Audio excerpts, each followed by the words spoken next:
The sun peeked through the curtains, casting a warm glow on the room. It was the morning of my dream wedding, and excitement mixed with nervousness bubbled within me. I gazed at myself in the mirror, adorned in a beautiful white gown, feeling like a princess straight out of a fairy tale. As the minutes ticked away, my bridesmaids bustled around, helping me with the finishing touches. My best friend, Sarah, smiled at me warmly. "Cassandra, you look absolutely stunning." Mark is going to be blown away when he sees. I blushed, grateful for the support and love surrounding me. "Thank you, Sarah. I can't believe this day is finally here." Once we arrived at the venue, I could hardly contain my excitement. The lush gardens were adorned with flowers of every color, and the aisle was lined with petals. As I walked down the aisle, all eyes were on me, but my gaze was locked on Mark, standing at the altar looking dashing in his tuxedo. As the ceremony began, our vows were filled with promises of love and devotion. I couldn't help but smile at the thought of spending the rest of my life with him. When the moment came to exchange rings, Mark's eyes gleamed with happiness as he slipped the ring on my finger. "I promise to love you, cherish you, and support you for all the days of my life," Mark said, his voice filled with sincerity. Tears of joy welled up in my eyes, and I echoed his words, "I promise to stand by you, no matter what challenges come our way." With the exchange of rings and the pronouncement of husband and wife, the crowd erupted into applause. Our first kiss as a married couple was met with cheers and laughter. It truly felt like a dream come true. At the reception, the hall was decked out in elegance, and the atmosphere was filled with laughter and love. As we danced our first dance as husband and wife, Mark whispered in my ear, "You are the love of my life, Cassandra. I am the luckiest man in the world, and you are mine, Mark." "Today has been everything I ever hoped for," I replied, my heart overflowing with happiness. Our wedding was a magical day, a celebration of love and the beginning of our journey together. Little did I know that despite the grandeur of the day, challenges awaited, and not all our relatives were as thrilled about our union as we were. But for now, I chose to revel in the joy and love surrounding us, holding tightly to the belief that love conquers all. After the enchanting wedding day, reality began to settle in, and I couldn't ignore the underlying tension between my mother-in-law and me. Her disapproval was palpable, and it manifested in the subtlest of ways. The warmth and joy I had felt on my wedding day now seemed distant as I navigated my new life as Mark's wife. One evening, we gathered for a family dinner at my in-laws' house. As I prepared the table with the utmost care, I caught my mother-in-law's stern gaze fixed upon me. I tried to ignore it, hoping the moment would pass, but it didn't. "Cassandra, dear, do be careful with the china. It's a family heirloom," she said coldly, her eyes piercing through me. "Of course, I'll be careful," I replied, trying to mask my unease with a smile. Throughout the meal, she made snide remarks and disparaging comments, always reminding me that I was not up to her standards. My father-in-law and husband remained silent, seemingly accustomed to her behavior. It felt like I was being tested and found wanting in her eyes. I confided in my husband about my concerns, hoping he would understand my perspective. Sitting on the couch, I looked into his eyes, searching for understanding. "Mark, your mother seems to dislike me. Is there anything I can do to change that?" He glanced at me and sighed, seemingly dismissive of my worries. "Oh, don't pay too much attention to her. She's always like that. Just ignore it and get over it," he said casually, as if her behavior was insignificant. His response hurt more than I expected. I felt like he wasn't taking my feelings seriously, and it was as if he didn't see the pain his mother's coldness caused me. But I didn't want to cause any further tension between them, so I nodded, trying to hide my disappointment. As weeks turned into months, the chilly atmosphere persisted. My mother-in-law's criticisms extended beyond just me. She would often belittle my choices or opinions, making me feel small and inadequate. I longed for my husband to stand up for me, but he seemed unwilling to confront his mother. One day, after an especially difficult interaction with her, I mustered up the courage to speak to him again. "Mark, I can't pretend anymore.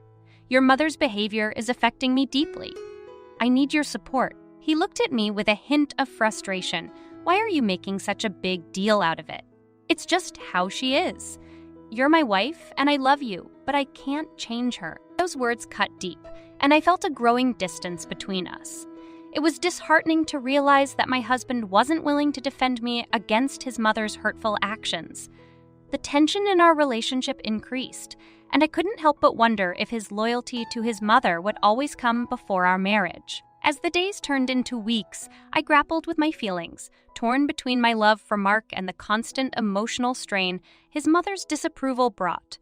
Little did I know that this was just the beginning of a more significant challenge that lay ahead. A challenge that would test my strength and resolve in ways I couldn't have imagined. Life in my husband's parents' house became increasingly difficult as I tried to navigate the icy waters of my mother-in-law's disapproval.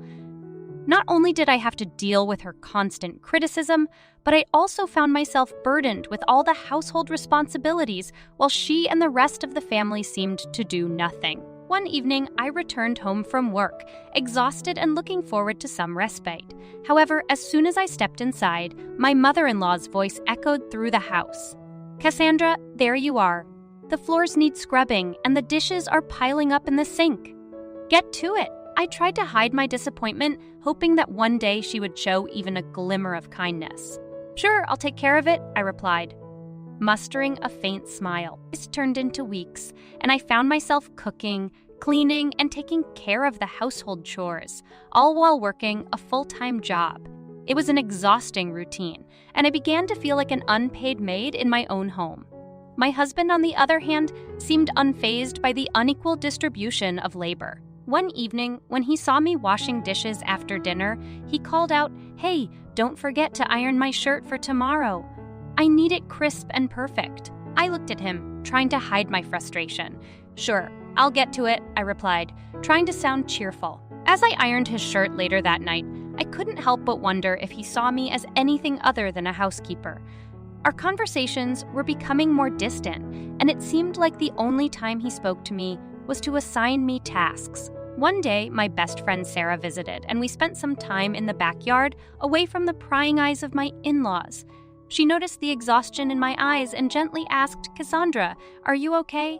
This can't be easy for you." I took a deep breath, feeling a mix of relief and sadness that someone noticed my struggles. "Honestly, Sarah, it's hard. I feel like an outsider here, and I'm tired of being treated like I don't belong." She placed a comforting hand on my shoulder. "You deserve better, Cassandra. You shouldn't have to endure this. Have you talked to Mark about how you feel?" I sighed, realizing that my attempts to discuss my feelings with Mark had fallen on deaf ears. "I have, but he just tells me to ignore it and get over it. I don't think he understands how hurtful this is for me." Sarah nodded sympathetically. "You deserve a partner who supports you, not just in words, but in actions. You shouldn't have to bear the brunt of their expectations alone." Her words struck a chord with me, and I realized that I couldn't continue like this. I needed to find my voice and stand up for myself. It was time to have a serious conversation with Mark about our living situation and the emotional toll it was taking on me. As I gathered the courage to confront my husband and make him understand the depth of my pain, I knew that it was crucial for our relationship and my own well-being. Little did I know that my decision would set in motion a series of events that would ultimately lead me down a path I never imagined. As the days passed, the weight of living under my in-laws' roof grew heavier, and I could no longer ignore the strain it put on my marriage. I knew I needed to have a serious conversation with Mark about our living situation and the emotional toll it was taking on me. One evening, I sat Mark down in our bedroom, taking a deep breath to steady my nerves. "Mark, we need to talk about our living situation. I can't continue like this," I said firmly but gently. He looked at me, seemingly surprised by the seriousness in my tone.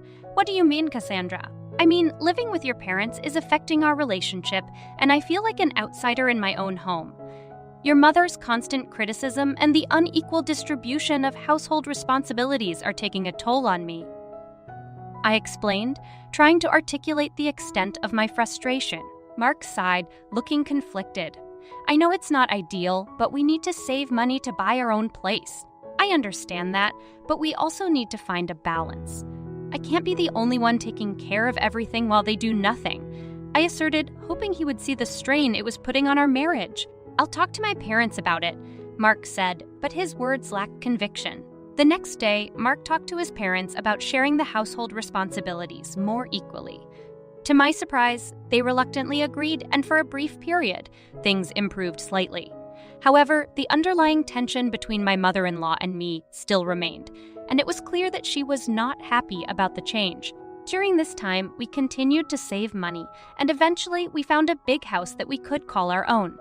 It was an exciting prospect, and I hoped that moving into our new home would signify a fresh start for our marriage. As the day of our move-in approached, we decided to have a housewarming party to celebrate this significant milestone. I eagerly made plans and sent out invitations to our friends and family, hoping that this event would bring us all closer together. The day before the party, I returned home from work with a sense of excitement, eager to finalize the preparations. But as I stepped inside, the house was eerily quiet, and I sensed that something was amiss. "Hello, is anyone here?" I called out, but there was no response. I walked through the rooms, feeling increasingly uneasy. And then it hit me. They had all gone to the new house without me. The realization was like a punch to the gut, and tears welled up in my eyes. I felt hurt and betrayed. Holding back my emotions, I quickly made my way to our new house, where I found everyone gathered, laughing and celebrating without me. I confronted my mother-in-law, trying to keep my voice steady. Why wasn't I invited to the housewarming party? She looked at me with a cold smile. "Oh, we didn't think there was any reason to invite the cleaning lady. This is a family gathering." The words stung, and my heart sank. I turned to Mark, hoping for some support, but he laughed along with his mother, as if my hurt didn't matter. It was in that moment that I realized I couldn't continue like this. I had endured enough mistreatment, and I knew it was time to take a stand.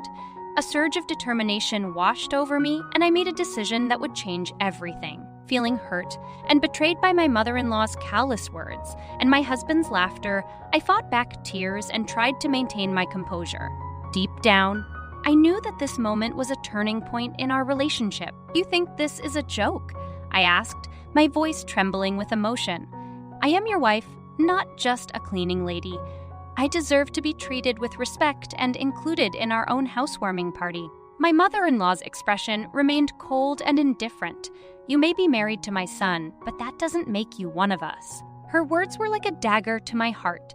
I had hoped that, over time, she would come to accept and embrace me as a part of their family. But it was clear that her prejudice ran deep. I turned to Mark, hoping he would step up and defend me, but his silence spoke volumes. His lack of support felt like a betrayal, a painful realization that he was unwilling to stand up for me against his family. "Mark, say something?" I pleaded, my voice choked with emotion. He hesitated for a moment, but then he shook his head. "Mom, she's my wife, and she should be treated with respect. She has every right to be a part of our celebrations." His mother's eyes narrowed, and she shot him a disapproving glare.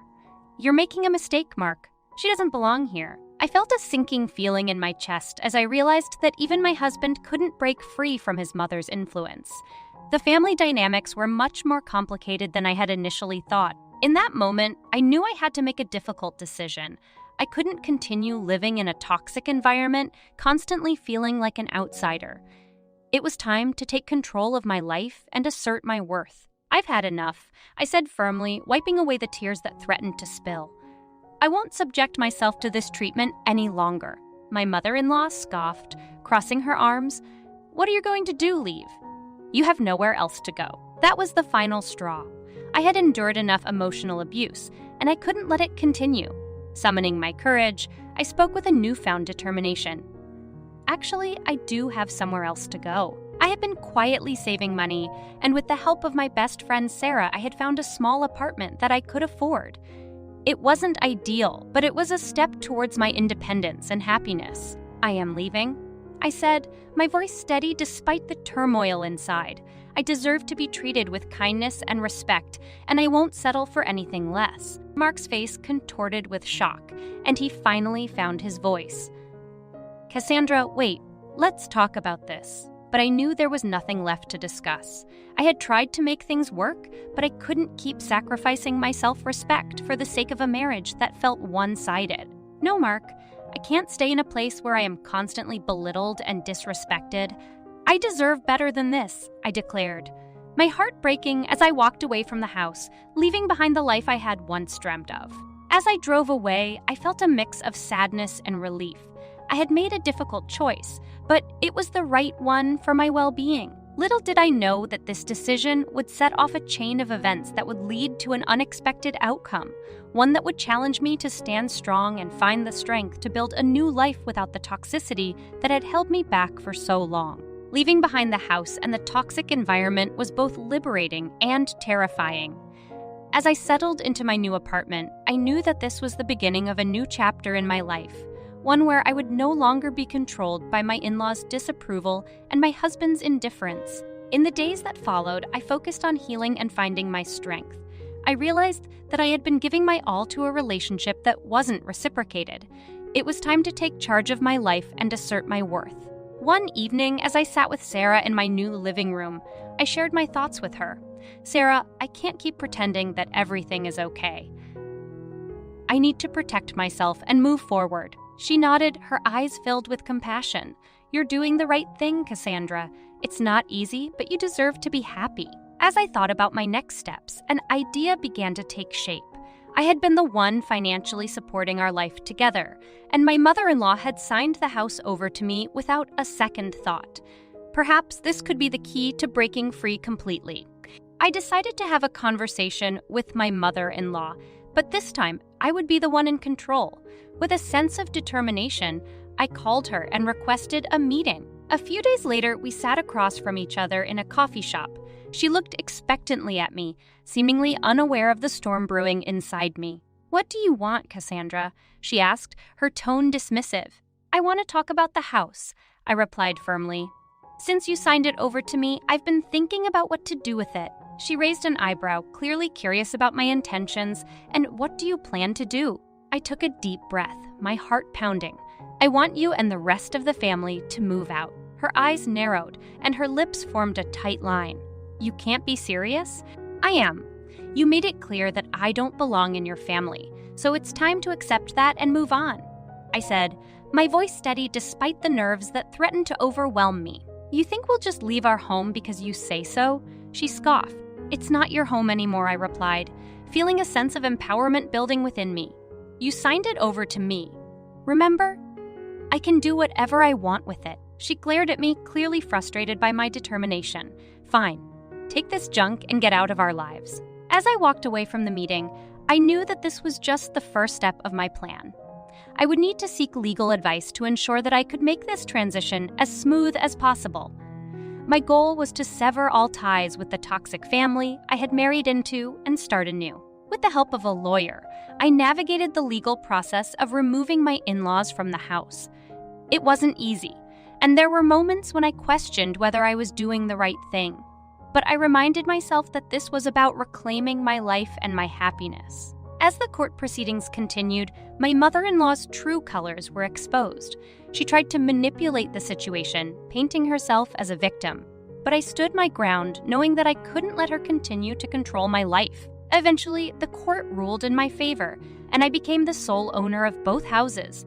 The old one where my ex-husband and his family were still living, and the new one that I had purchased. With the divorce finalized and my independence secured, I felt a sense of relief wash over me.